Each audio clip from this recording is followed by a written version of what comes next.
Hello, traders. FX Pip Collector here. Today is Monday, September 22nd. This is my analysis for the US dollar index, and we're on the 4-hour time frame.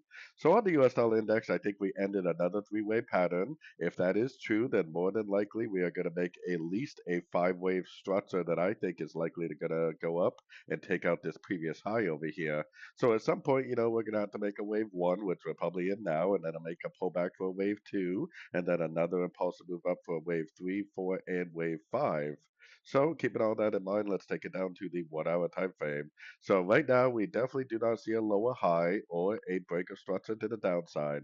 So more than likely this whole move up is a wave one.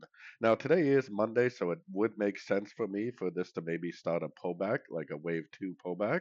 I don't really see any evidence of that happening though. We need to see a break of structure down to kind of prove that we're in a wave two. And once that wave two starts, the first thing I would do is throw my Fibonacci retracement on this move right here, look for three ways down, look for a Fibonacci bounce for the end of a wave two, because the end of a wave two should be a very impulsive move up for a nice wave three. So anyways, don't forget to check out my website linked over here in the corner. And as always, thank you for watching and happy trading.